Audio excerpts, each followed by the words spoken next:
The bathroom mirror fogged with condensation as Elsa squeezed a ribbon of mint-flavored paste onto her sonic toothbrush. Outside the colony hab module, Kepler 442b's twin moons cast purple shadows across the research station's perimeter. She was halfway through her evening routine when the first proximity alarm chimed. "Alex, did you hear that?" she called through the open door. Her research partner stood at the kitchenette, calibrating sample vials from their day's geological survey. "Probably another dust storm hitting the sensors. Third one this week." Elsa activated her toothbrush, the ultrasonic vibrations humming at 31,000 pulses per minute. The second alarm triggered, then the third. She frowned, foam gathering at the corners of her mouth as the emergency lighting shifted from white to amber. "That's not a dust storm," Alex said, his voice tight. He was already moving toward the weapons locker. The Krill had chosen their moment with calculated precision.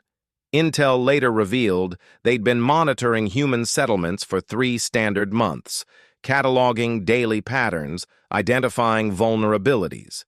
They'd determined that the transition period between waking and sleeping cycles, when humans engaged in hygiene rituals, represented optimal invasion windows, lowered alertness, divided attention, soft targets. They hadn't accounted for the cubs. That's what the Krill called younger humans, a dismissive term implying helplessness. Elsa was 26. Alex was 28. Both held doctoral degrees in exogeology. Both had survived the harsh selection process for deep space colonial research. Both had grown up in the post-contact generation, where self-defense training was as fundamental as mathematics. The HAB module's outer airlock exploded inward with a pressurized hiss.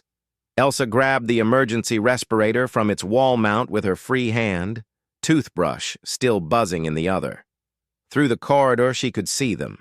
3 Krill warriors in atmospheric combat suits, their chitinous frames reflecting the amber warning lights. "Defensive Protocol Zeta!" Alex shouted, tossing her the plasma sidearm from the locker. Elsa caught it, finally spitting the toothpaste into the sink. The minty residue mixed with adrenaline created an oddly sharp clarity. Her training instructor's voice echoed in her mind. "Muscle memory doesn't care about circumstances. Drill until competence becomes reflex." The lead Krill raised its particle rifle. Elsa was faster. The plasma bolt caught its center mass, the superheated energy dispersing across its armor plating. Not a kill shot, their suits were too well shielded, but enough to stagger it backward. Alex was already moving, grabbing the electromagnetic pulse grenade from the emergency kit. "Cover your optics!" he warned. Elsa squeezed her eyes shut as the EMP detonated. The Krill's powered armor seized, servos locking, targeting systems failing. In that 3-second window of vulnerability, everything changed. The Krill had made their second miscalculation, assuming that technological superiority equaled combat superiority. But the researchers had spent 18 months on Kepler 442b, where equipment failures were commonplace and improvisation was survival. They'd learned to fight with whatever was available.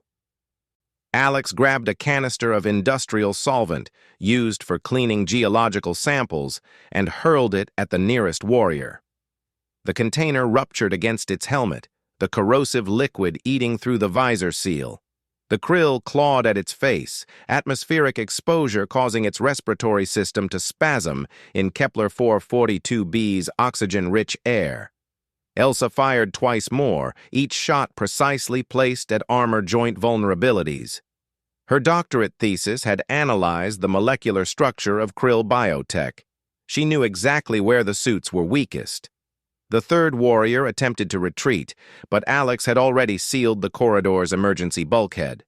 Trapped, it activated its wrist-mounted plasma cutter, a tool designed for breaching ship hulls. "Down!" Elsa tackled Alex as the plasma arc swept overhead, melting a stripe across the ceiling. Molten metal dripped, hissing where it struck the floor. From her position on the ground, Elsa noticed the bathroom door still open, her sonic toothbrush lying on the counter, still vibrating. An idea sparked. Alex, the resonance frequency. He understood immediately. Sonic toothbrushes operated at specific frequencies to disrupt bacterial biofilms. Krill armor used acoustic dampeners to prevent sonar detection, but those dampeners were calibrated for military-grade frequencies, not household appliances. Alex crawled toward the bathroom while Elsa provided covering fire. He grabbed the toothbrush, overrode its safety limiters using his multi-tool, and cranked the frequency generator to maximum output. The device screamed, vibrating so violently it cracked in his hand. The effect on the Krill warrior was immediate. Its armor's acoustic dampeners, trying to compensate for the unexpected frequency, created a feedback loop. The suit's structural integrity failed, seams splitting, joints separating. The warrior collapsed, its armor literally vibrating itself apart. Silence fell, broken only by the hiss of depressurizing Krill suits and the station's damage control systems engaging. Elsa stood slowly, plasma pistol still raised, checking each enemy combatant for signs of movement. None stirred. The foam from her toothpaste had dried on her chin. She wiped it away, leaving a smear of mint-scented residue mixed with the metallic smell of discharged plasma weapons.